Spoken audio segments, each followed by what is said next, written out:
오늘은 성도의 관계는 쌍방이어야 합니다 라는 제목으로 하나님 말씀을 나눕니다. 우리가 알고 있는 하나님의 언약은 처음에는 일방적이었습니다. 하나님의 일방적인 선택이고 부르심이었어요. 그것을 우리는 은혜라고 말하지 않습니까? 그러나 그 일방적인 선택의 언약과 그 은혜의 언약이 계속 우리 가운데에 지속되려고 한다라면 쌍방이어야 한다는 것입니다. 이스라엘 백성들을 보세요. 하나님의 일방적인 선택으로 선민이 되었습니다. 하나님의 사랑이 일방적인 사랑이 된 거죠. 그러나 이스라엘 백성들이 출애굽 이후에 광야 생활 가운데에 그들이 우상을 섬기고 또 하나님께 불평하게 될 때에 그들과 맺은 언약은 파기되어지고 심판과 재앙이 그들에게 임하는 모습을 보게 됩니다. 하나님과 우리 관계도 마찬가지입니다. 일방적인 관계는요, 오래가지 않아요. 일방적인 사랑을 우리가 뭐라고 말하죠? 일방적인 사랑, 한쪽에서만 사랑하는 것을 짝사랑이라고 합니다. 짝사랑은요, 돈이 들어가지 않을지는 모르지만 그 사랑은 오래가지 못합니다. 왜요? 한쪽에서만 사랑하니까. 반드시 사랑의 관계는 인격적인 관계가 되어야 되고, 언약의 관계는 그렇게 성도의 관계와 마찬가지로 쌍방이어야 한다는 것입니다. 한 사람만 일방적으로 사랑하는 것은 인격적인 관계가 아닌 것이죠. 그래서 하나님은 항상 말씀하십니다. 내가 너를 전적으로 사랑할 테니까 너도 나를 전적으로 사랑하라. 나도 너만 사랑할 테니까 너도 나만 사랑하라고 그렇게 말씀하시죠. 여러분, 이게 무리한 요구입니까? 그렇지 않습니다. 왜냐하면 진짜 사랑은 결국은 쌍방이어야 하기 때문에 그렇습니다. 지금 사도 바울은 고린도에 있습니다. 직접적으로 데살로니가에 갈 수는 없는 상황이었지만 그래도 자기가 직접적으로 갈 수 없어서 간접적으로나마 그 사랑을 보이게 되죠. 그것은 자기의 가장 사랑하는 사람, 자기의 동역자이면서 아들 같은 디모데를 데살로니가 교회에 보내게 됩니다. 이 데살로니가 교회에 이 디모데가 다녀와서 선교 보고를 사도 바울에게 해주게 됩니다. 사도 바울이 이 디모데에게 전한 편지 가운데 무슨 내용이 있었습니까?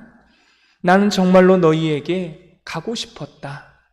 그리고 너희가 정말 보고 싶었다. 이 말을 간절하게 구구절절하게 편지를 통해서 전했습니다.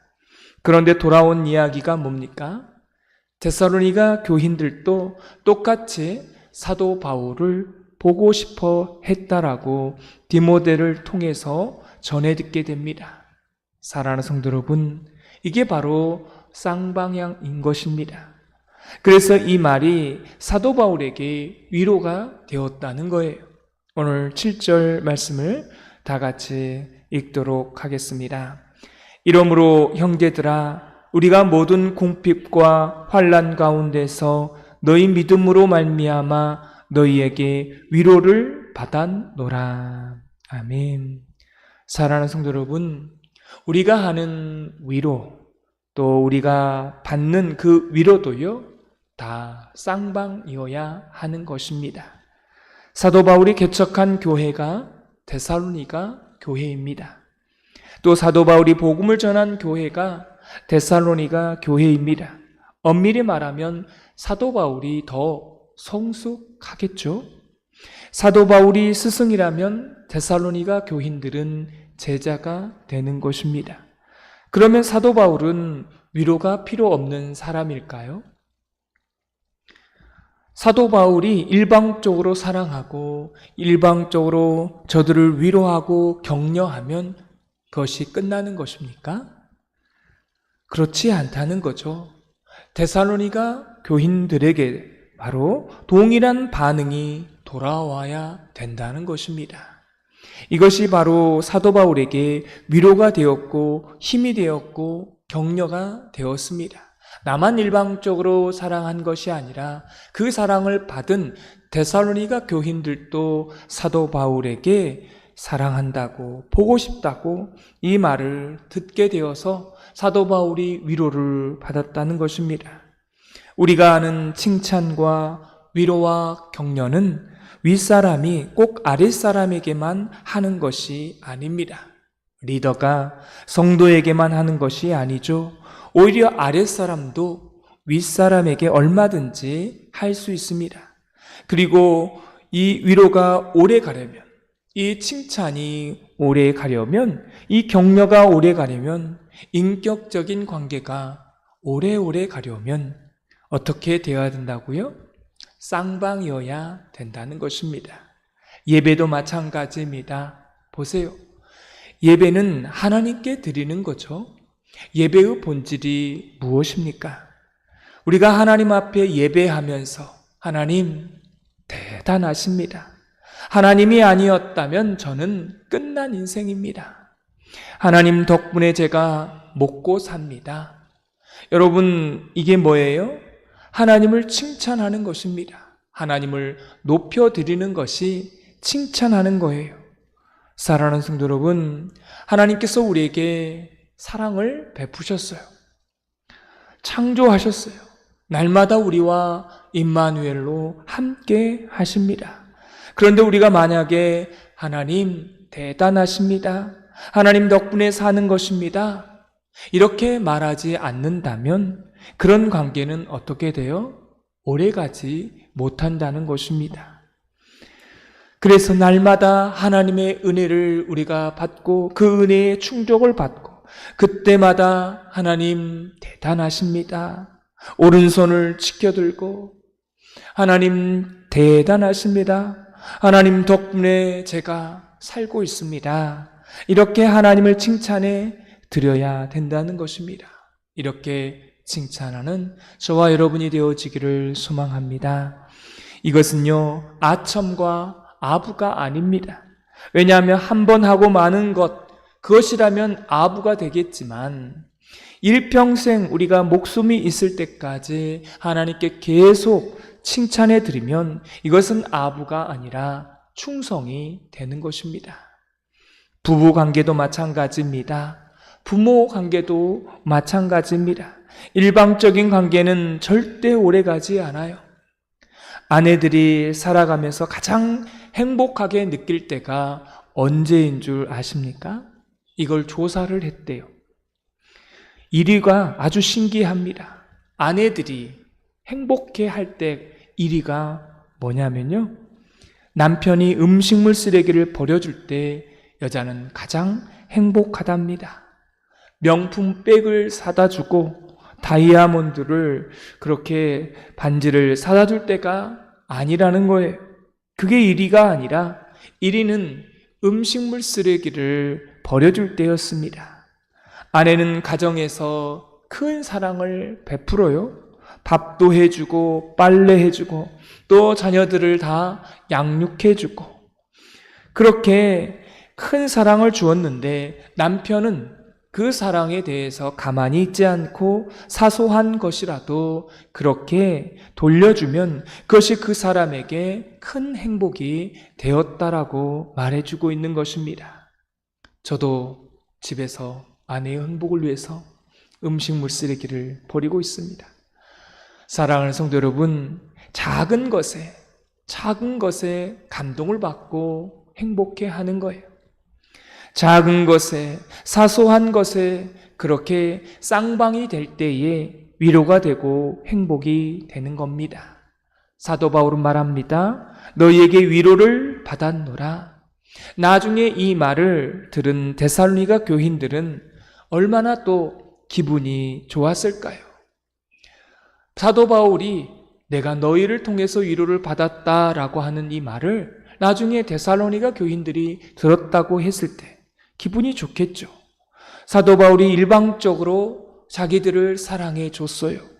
그런데 자기들도 똑같이 보고 싶다고 말한 그 한마디에 사도 바울이 내가 위로를 받았더라고, 이 말이 전해진다라면 데살로니가 교인들도 격려를 받고 위로받고 또 힘이 되었겠냐라고 하는 것입니다. 그래서 쌍방이어야 하는 것입니다.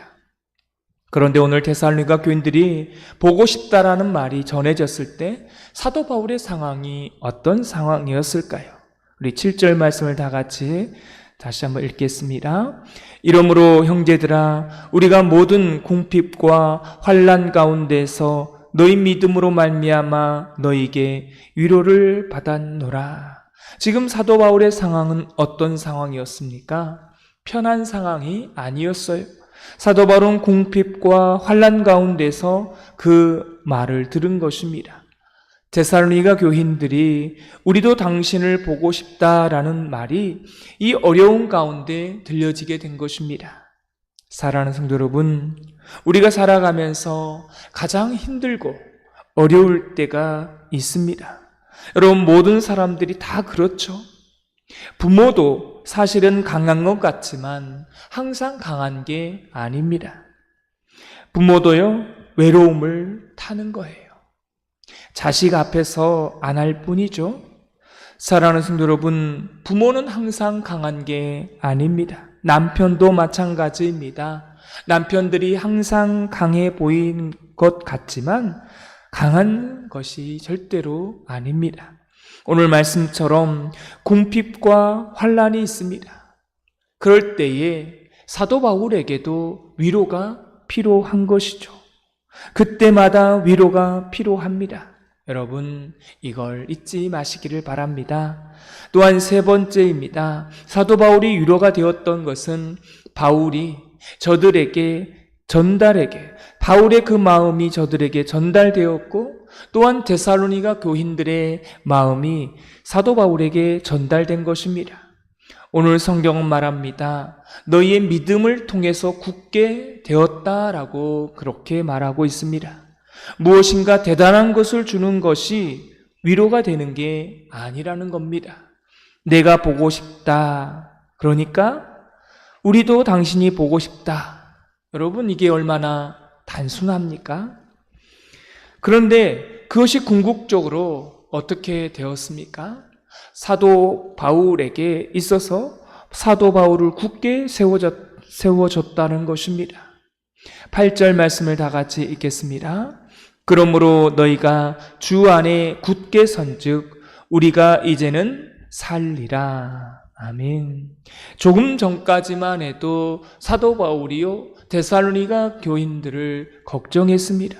염려했습니다. 데살로니가 교인들을 내가 세웠는데 연약하면 어떡할까? 이단에 넘어가면 어쩌나? 그런데 저들이 나를 위로하고 있단 말이죠. 보고 싶다는 말을 하고 있습니다. 그래서 이제는 내가 어떻게 되었다고요? 살게 되었다. 살았다라고 사도 바울이 그렇게 표현하고 있습니다. 사랑하는 성도 여러분, 사소한 마음, 그런 것들이 서로 전달되게 될 때에 동역자가 되는 것이고, 또한 같은 아내와 남편이 되는 것이며 인격적인 관계가 되고 성도의 관계가 되는 줄 믿습니다. 왜냐하면 쌍방이 되어야 하기 때문에 그런 거예요. 또한 쌍방향은 선순환을 의미합니다. 8절 말씀을 다시 한번 읽겠습니다. 그러므로 너희가 주 안에 굳게 선즉 우리가 이제는 살리라. 여러분, 이 말씀을 보세요. 사도 바울이 데살로니가 교회를 개척했습니다. 그리고 말씀으로 섬겼습니다. 그랬더니 데살로니가 교인들이요, 사도 바울이 염려했지만 보니까 나중에 굳게 서 있는 거예요. 근데 그게 결국 어떻게 되었다는 겁니까? 사도 바울을 살렸습니다. 그리고 그 다음 10절에 보니까 뭐라고 말했어요? 데살로니가 교인들의 부족한 것을 또 채우게 되었다는 것입니다. 그렇게 되었더니 또 데살로니가 교인들은 더 굳세게 되었습니다. 그리고 사도 바울이 더 큰 기쁨, 더 큰 감사, 더 큰 기도를 또 하게 되었습니다. 이게 바로 선순환이 계속해서 일어나게 된다는 것입니다. 내가 주면 그들이 또 주고, 또 나는 더 그들에게 주고 싶고, 그들은 또 더 주고, 이렇게 계속해서 선순환이 되는 것입니다. 주고 받고, 내가 세웠더니 또 내가 보고 싶다고 말했더니 보고 싶다고 그렇게 전달되어지고, 사랑한다고 말했더니 사랑한다고 전달되어지는 것입니다. 이게 서로 왔다 갔다 하면서 서로 성장하는 것입니다. 왔다 갔다 하면서 성장하는 거예요. 주고 받으면서 그 사랑이 더 커지는 것입니다. 이와 같은 선순환이 계속 성장을 통해서 일어나게 되는 것입니다. 사랑하는 성도 여러분, 성도의 관계는 이렇게 쌍방향이어 되어야 하는 것입니다. 우리 하나님과 관계도 마찬가지 쌍방향이 되어야 하는 것입니다.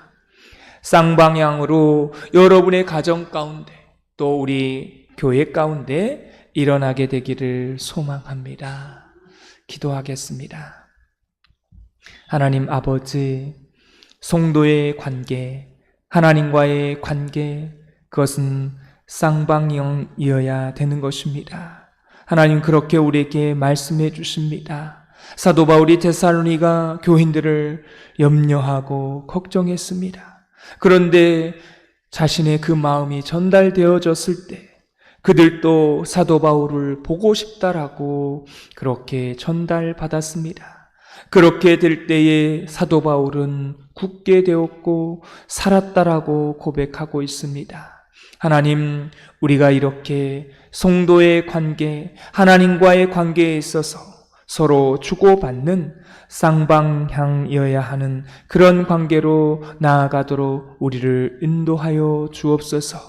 우리 가운데에 나만 주는 것이 아니라 또 그들에게 반응이 되어져서 그 주고받음이 성장이 되고 그 성장이 우리 가운데에 큰 위로가 되고 큰 또한 힘이 될 수 있는 저희의 신앙이 되게 하여 주옵소서.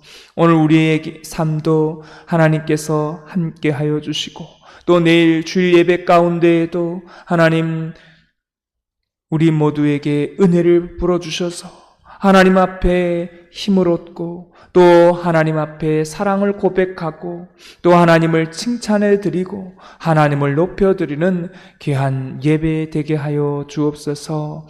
저 모로코와 또 리비아의 큰 지진과 또 홍수로 인하여서 그렇게 많은 사람들이 죽었습니다. 또 그렇게 또 많은 사람들이 고통 가운데 있습니다. 그들을 불쌍히 여겨주시고 하루속히 또한 회복해 갈 수 있도록 또 온정의 손길 또 그렇게 또한 사랑으로 그들의 마음을 어루만져 주시고 또 회복되어지는 놀라운 역사가 있게 하여 주옵소서. 예수님의 이름으로 기도드리옵나이다.